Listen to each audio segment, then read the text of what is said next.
Welcome to the Care Advocates, where we're advocating for you. I'm joined by my esteemed colleague, friend, and co-host, Dr. George Ackerman, also known as Sharon's son, George. Welcome. How are you, George? Great to see you, and always looking forward to advocating. And actually, this month is Parkinson's Disease Awareness Month, so always, and also, I believe, Autism Awareness Month. So we have so many causes, and obviously, the show doesn't really focus on just one because we want everyone out there, caregiver, to realize that they're never alone. So thanks again for this opportunity, and teaming up together around the world always means a lot, and it's a special place in my heart. Absolutely. Well, today we have a special guest. We have Paula Muller. Welcome, Paula. How are you? I'm doing great. Thank you so much for having me in the show, and absolutely so important to support caregivers, family caregivers, and in all type of situations, right? So many causes that we all embrace. Yes, Thank you for absolutely. having me. Paula, for our viewers and listeners who may not be familiar with you, why don't you share a little bit about who you are and, kind of how you came into the caregiving space? Sure, thank you. So my name is Paula Muller. I'm originally from Chile. I grew up in Chile, and my family are still in Chile.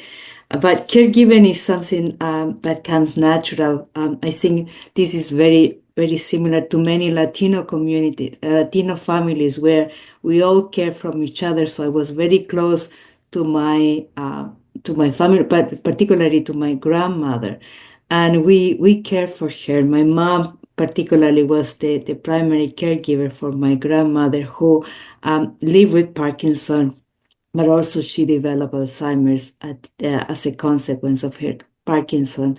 So that's when she died, that was the diagnosis. So, and I've been living in the US for a long time, so I've been a secondary long distance caregiver for them. Many times I travel where my grandmother was living and just to support them. And so I see from the distance and then close by how the effort and the toll that it pays on family caregivers, the emotional, the physical toll.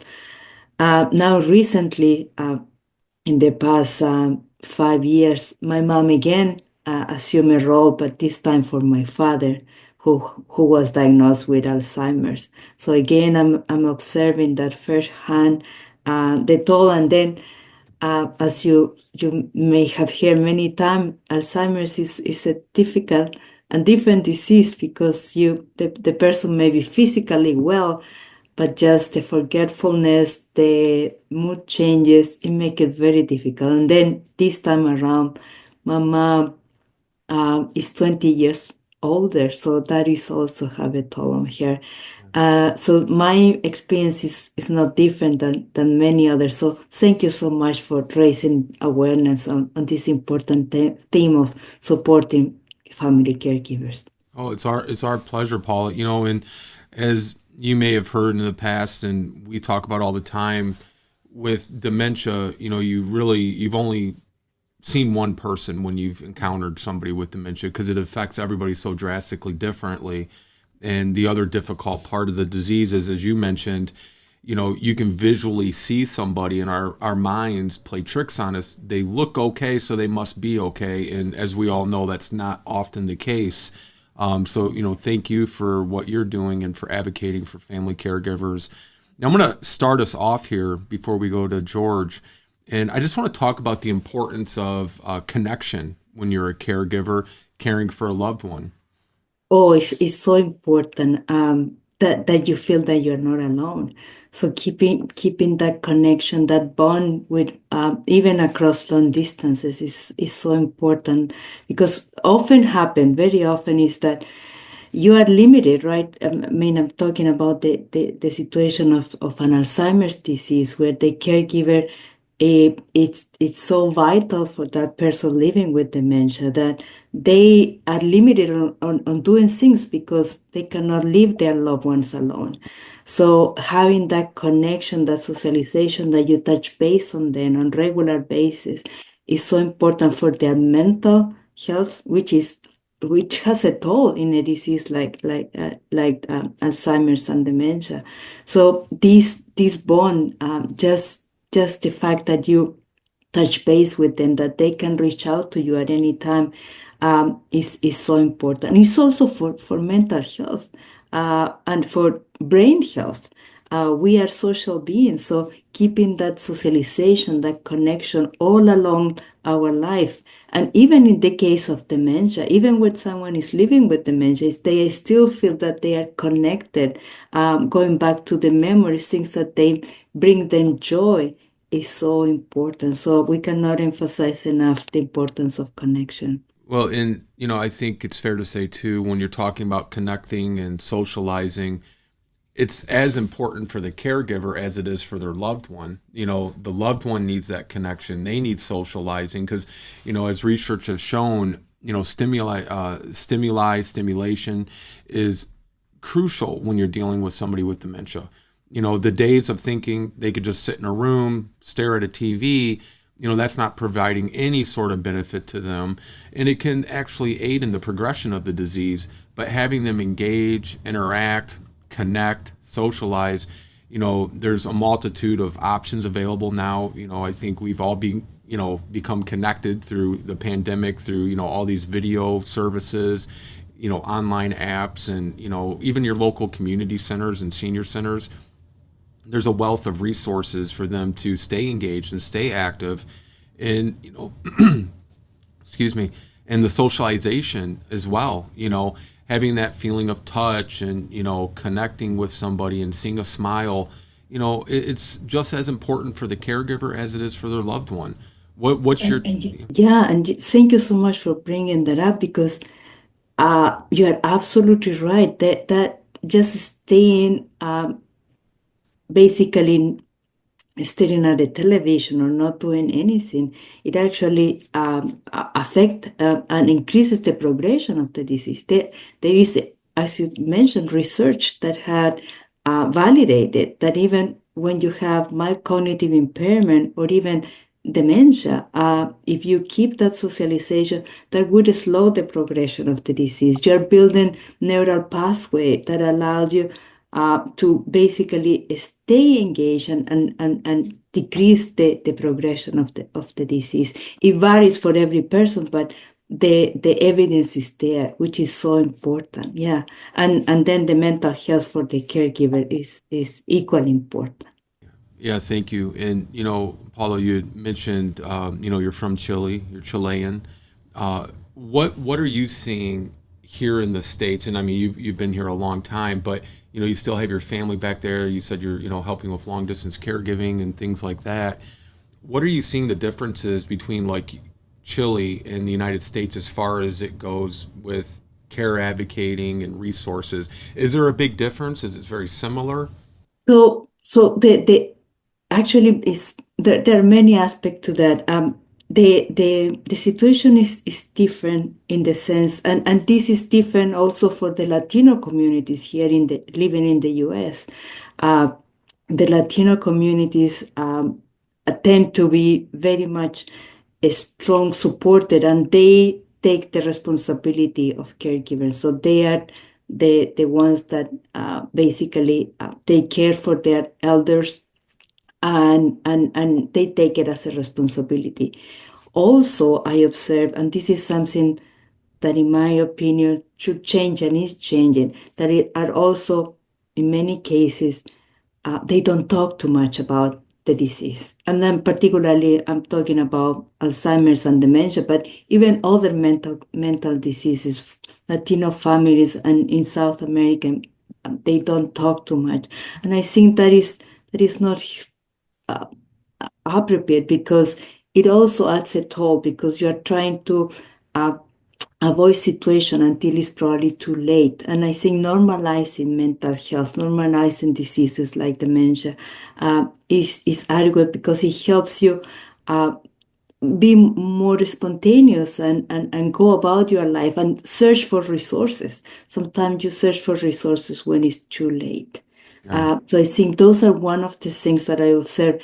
It's wonderful, the support of the family, the close network, and that responsibility is, I see it here in the US as well as in South America with the Latino communities, Latino families, but at the same time, maybe more dialogue, more conversation about those topics will be also helpful because they will be able to reach out and find resources sooner than rather than too late.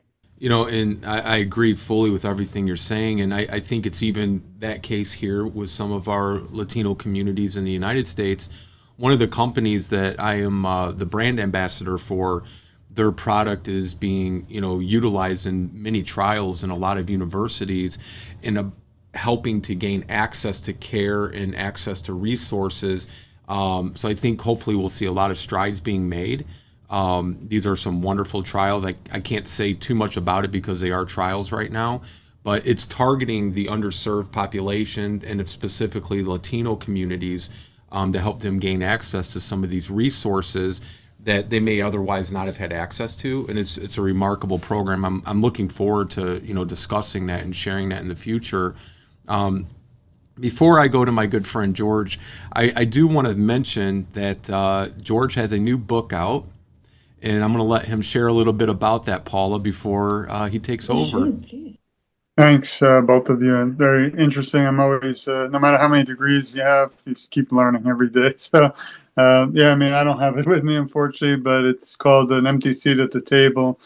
Unfortunately, my mother passed, like many of our listeners know, due to Parkinson's disease about 5 years ago. It's incredible how quickly the time goes. But often, as everyone knows right now, I do not have Parkinson's disease, and I'm no longer a caregiver for someone living with Parkinson, but I feel I make up a vast majority of the world, probably 20, 30, 40 million people who lost a loved one due to a disease, specifically here, Parkinson's, and often were forgotten, in my opinion, in my experience. So I feel that allowing those individuals a seat at the table, literally, bring them into the conversation, we can really drive advocacy and also find cures faster.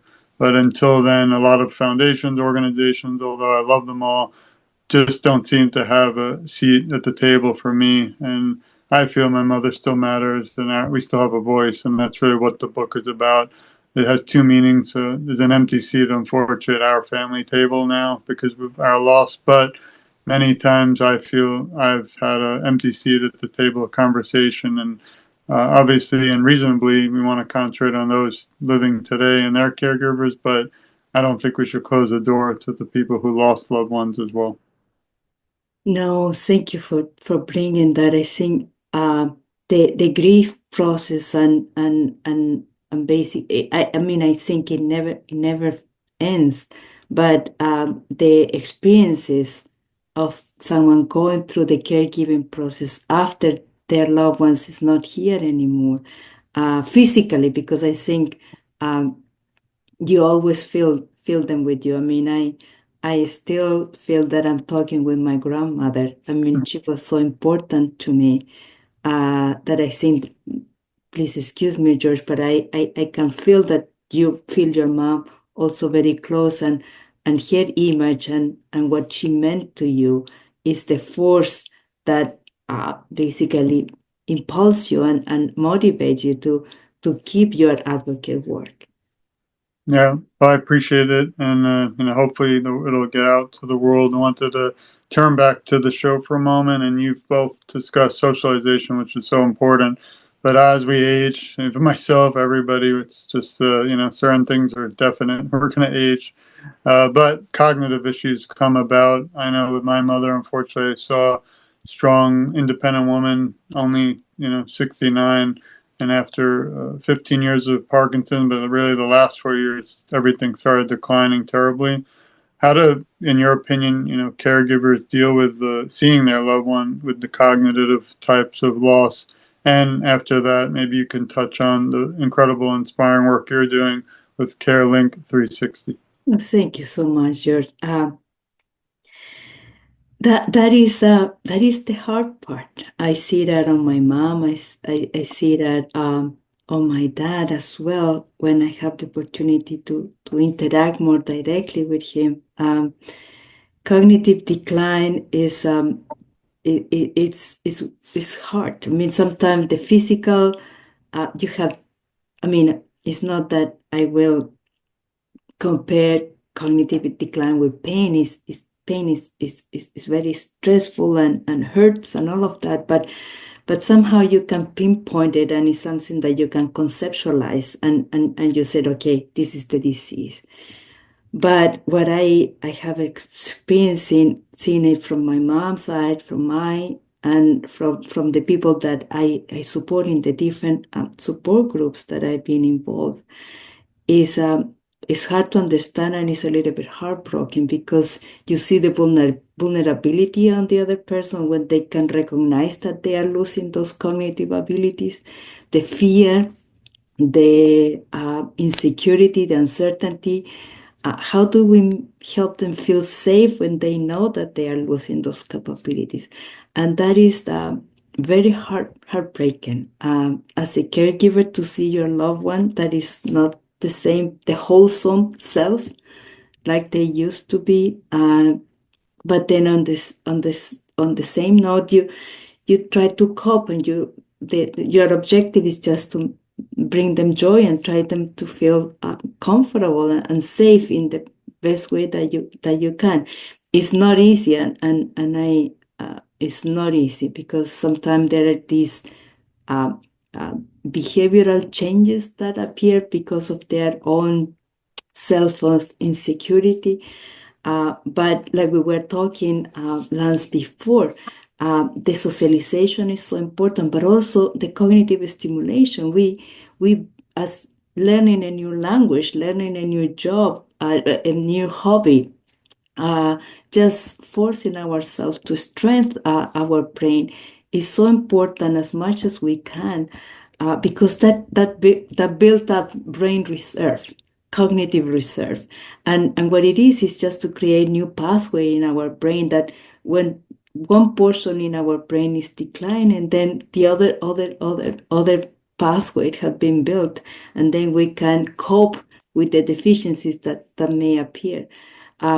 We all age, right? And our strengths are not the same as when we were younger. And our brains may get a little bit slower. But if we have been all our life stimulating ourselves with cognitive stimulation, as I mentioned, learning a new language, learning a new hobby, a new skill, just embarking in a new adventure, all of that is so positive for this cognitive reserve that will help us as we age.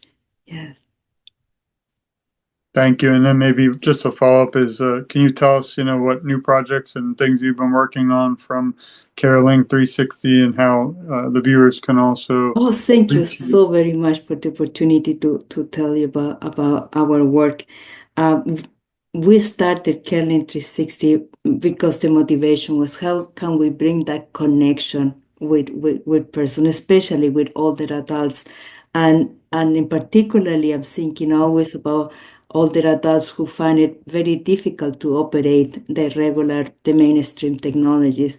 And a smartphone sometimes it's just too small, or the icons are just too small, or just the fact that you have to have a mental model how this app works, it can be too cumbersome for some older adults. And then if we think about people living with dementia, where rational thinking is a little bit affected in different degrees. So how can we make it so simple? So that was the objective of developing CareLink 360, to make it extremely simple for older adults to keep the connection, the communication, and then the engagement, the cognitive stimulation, doing jigsaw puzzles, doing word search, and then as the capabilities decline, still have a way for them to embrace in simple activities that bring them joy and also stimulation. So that's the work that we have been doing at CareLink 360. But now we're taking it to another level, and we are observing that, okay, we are able to measure all the interaction with this device that allows them for video visit, that allows them for receive photos and videos from the family, allows them to have video books, music, those brain activities. So we're measuring all those interactions. So we are also able to push to them very easy to answer surveys and ask them then how they are doing with their activities of daily living, with their instrumental activities of daily living. So what we're taking is capturing all that interaction, all those measurements that we are capturing through the device, and trying to put together, including other data, what we call an aging in place score.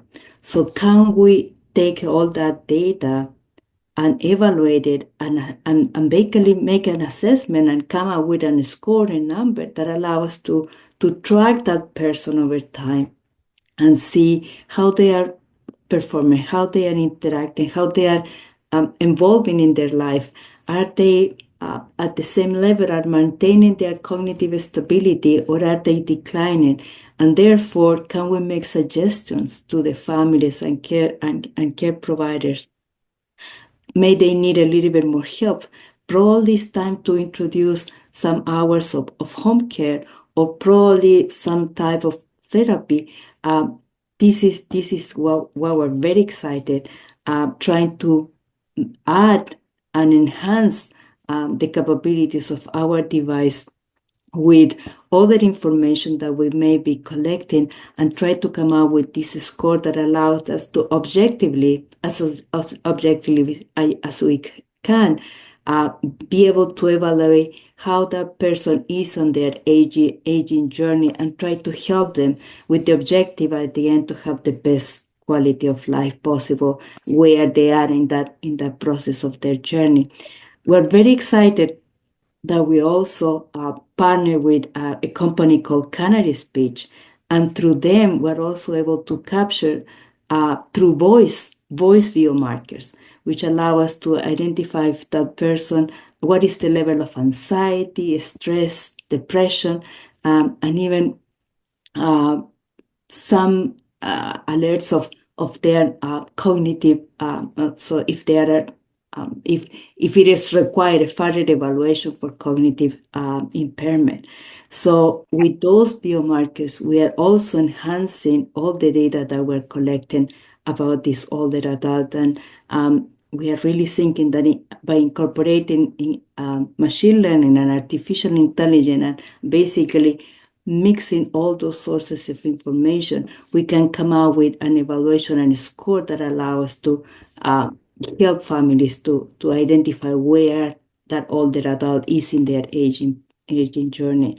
So we're extremely excited about all the projects that we're working on, and our objective is always to help persons achieve the best quality of life that they can in wherever they are in their aging journey. I'd like to thank you and encourage our listeners to support you and go to the website. I also wanted to do a little thank you to Lance, All Home Care Matters, for always putting this beautiful show together, and to you. Wanted to send this to Lance for any concluding comments, but again, just so grateful for your time and for all you do for so many. Thank you. Thank you very much. Thank you, George. Thank you, Paula. Paula, before we close here, what would be your number one tip or piece of advice for those that are suddenly finding themselves as a family caregiver? So, number one is to breathe. To breathe and step back, and you are, the important thing is you are not alone. Even though you think that this is happening just to you, it's not happening just to you. There are so many millions family caregivers in the world, and so just breathe, step back. You're not alone, and try to find resources. This show and all the resources around the Care Advocate podcast and other resources that you, Lance, and you, George, provide, and many others. So that will be my number one tip, that they really think that they are not alone, and there's so many resources, and we are, if we can, be another one for them. Yeah, thank you. Absolutely. Thank you, Paula. Paula, family caregiver, long-distance caregiver, and founder of CareLink 360. We appreciate you joining the Care Advocates. Thank you. It was a pleasure. Thank you so much. Our pleasure. And Dr. George, always good to see you as well. Thank you too. I'm looking forward to the next guests and so many important shows to come. Unfortunately, as we spoke in the past, research is showing that not just Parkinson, but at least a story I saw, they believe it's about 1.2 million, I think a little more in the United States today, who are battling Parkinson. But sadly, in 15 to 20 years, they think there might be 25 million, which is frightening. So, as long as this disease and all others, dementia, you named, Alzheimer's, ALS, till they're out there, there's a place for the Care Advocates podcast, and we'll be there right by your side. So please share this. Please support us, because really, we just want to support you. And as Lance and I know, we spoke when I was going through my mother's struggle. We felt alone. We didn't have something like this, and this would have changed our lives forever. So we hope it changes even one life out there. And so grateful again for everything you do, Lance, the whole staff at All Home Care Matters, and our beautiful guests. Till the next one, and see you all soon. We send our love. All right. Thank you. Until next month. Bye-bye. Thank you for joining us again here at the Care Advocates, where we're advocating for you. We look forward to seeing you again next month.